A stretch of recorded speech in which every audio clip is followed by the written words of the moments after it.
গো শুনছো? এই দেখ, এখনো নাক থেকে ঘুমোনো হচ্ছে। সকালে ঘুমটা মাটি করে দেবে। সকাল না, সাত সকাল। মদ গিলে তো নাক ডাকাও। কটার সময় সকাল হয় জানো? আমার জানার দরকার নেই, সব জানার দায়িত্ব যখন তুমি নিয়েছো, এটা তুমি নাও। নিয়েছি বলেই তো বেঁচে গেছো, নইলে কোন কালে সবকিছু এতদিনে লাগে উঠতো। ও সাত সকালে কেন তো চিল্লামিলি করছো? কেন এত চেল্লামিলি করছি?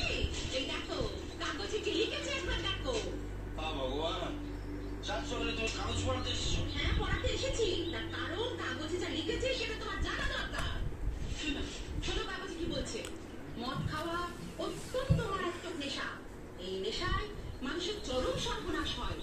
মদ খেলে লিভার খারাপ হয়, খাবারে রুচি থাকে না, স্নায়ু দুর্বল হয়, এমনকি ক্যান্সার পর্যন্ত হয়। অতিরিক্ত মদ খেলে মানুষ দুর্বল হয়ে পড়ে, মেজাজ খারাপ হয়, সংসারে অশান্তি হয়, নিত্য কলহ ঝগড়া লেগেই থাকে, অর্থাভাব দেখা দেয়। অতএব মদ খাওয়া বন্ধ করা মানুষের অবশ্য কর্তব্য। খবরের কাগজে এসব লিখেছি নাকি? আজ থেকে বন্ধ। তুমি সত্যি বলছো? আজ থেকে তুমি মদ খাওয়া বন্ধ করে দেবে? খবরের কাগজ নেওয়া বন্ধ করে দেবো।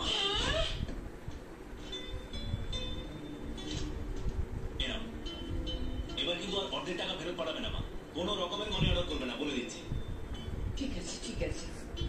এখন লক্ষ্মী ছেলের মতো একটু বসতো, মাথা ঠান্ডা করে। দেখে রে, তোর গানের জলসা জলসা এখন কেমন চলছে? ওই চলছে আর কি, তবে এখনো পর্যন্ত কোনো স্টেজ প্রোগ্রাম পাইনি, কিন্তু ক্যাসেট কোম্পানির সঙ্গে যোগাযোগ রেখে যাচ্ছি, ক্যাসেট পাঠাচ্ছি। একবার যদি আমার গান ওদের পছন্দ হয় না মা, তবে দেখবে তোমার ছেলের কপালটাই খুলে গেল, ফার্স্ট ক্লাস। আরে খুলবে রে, খুলবে। অত চিন্তা করছিস কেন? আমি দিনরাত বাবা লোকনাথের চরণে প্রার্থনা করছি, ঠাকুর আমার ছেলেটার একটা ইয়ে করে দাও। দেখিস ঠিক একটা কিছু। আরে তুই ঠিক মতো খাওয়া দাওয়া করছিস তো?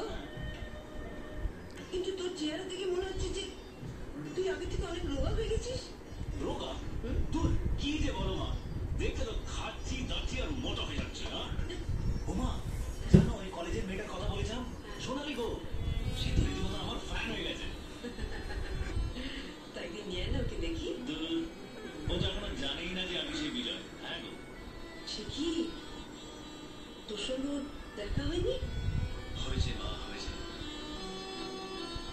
কিন্তু যতবারই দেখা হয়েছে সে আমাকে ভুল বুঝেছে। গুন্ডা আর লোফার, জানি না কি কি ভেবেছে। তুই